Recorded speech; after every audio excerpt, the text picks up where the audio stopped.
Hello বন্ধুরা, কেমন আছেন সবাই? আশা করি ভালো আছেন। আমি আপনাদের জন্য আরেকটি নতুন রেসিপি নিয়ে আসলাম। রেসিপিটি হলো মূলা শাকের চচ্চড়ি। তো মূলা শাকের চচ্চড়ি করতে আমার কি কি উপকরণ লাগছে তা আমি দেখিয়ে দিচ্ছি।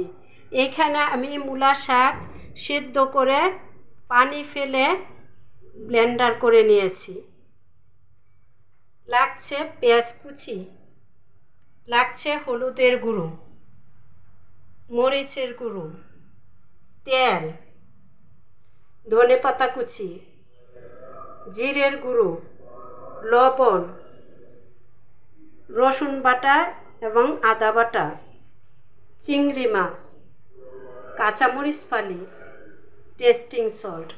তাহলে বন্ধুরা চলুন রান্নায় চলে যাই। তো বন্ধুরা, আমি চুলা চালিয়ে দিয়েছি, কড়াইয়ে বসিয়ে দিয়েছি। কড়াইয়া গরম হয়ে গেছে। এখন আমি দিয়ে দিব পরিমাণ মতো তেল।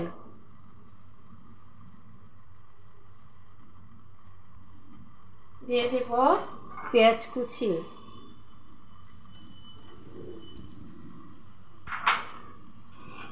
পেঁয়াজ কুচি দিয়ে আমি একটু ভেজে নিব।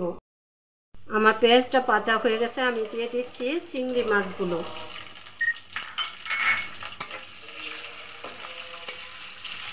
দিয়ে দেব এখানে একটু সামান্য পানি।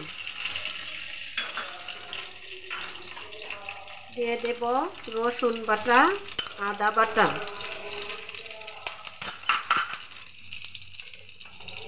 দিয়ে দেব হলুদের গুঁড়ো,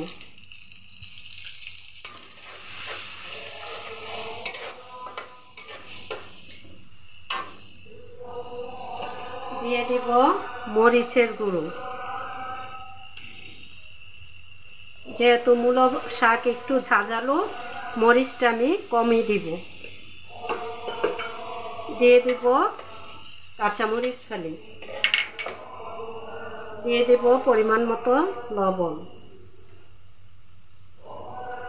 দিয়ে দেব এখানে জিরের গুঁড়ো। দিয়ে আমি মশলাটাকে একটু কষিয়ে নিব।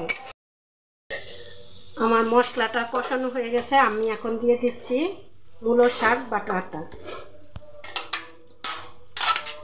এটাকে আমি অনবরত নাড়তে থাকবো।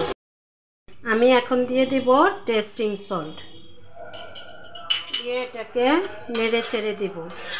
আমরা অনেকেই বড় ছোট সবাই দেখা যায় বেশিরভাগ মানুষই মূলা শাক খেতে চায় না, মূলা শাকের একটা গন্ধ থাকে বলে। কিন্তু আপনারা যদি এরকম মূলা শাকের চচ্চড়ি করে খান তাহলে ওই গন্ধটা থাকে না, সবাই চেটেপুটে খাবে। এটা গরম ভাতের সাথে অনেক ভালো লাগে।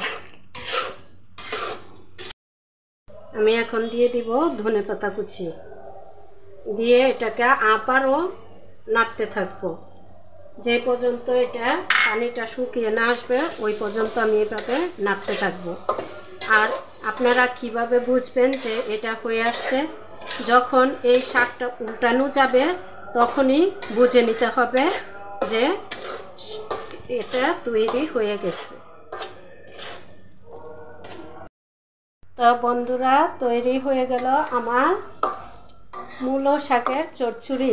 আমি চুলাটা নামিয়ে পরে চুলা থেকে নামিয়ে আপনাদেরকে পরিবেশন করে দেখিয়ে দিব। চুলাটি বন্ধ করে দিলাম। বন্ধুরা দেখুন, তৈরি হয়ে গেছে আমার মূলা শাকের চচ্চড়ি। এরকম রেসিপি পেতে চাইলে আপনারা আমার চ্যানেলটি ফলো করুন এবং ভিডিওটি সম্পূর্ণ দেখে লাইক কমেন্ট করুন। আর এতক্ষণ ভিডিওটি ধৈর্য সহকারে দেখার জন্য সবাইকে ধন্যবাদ।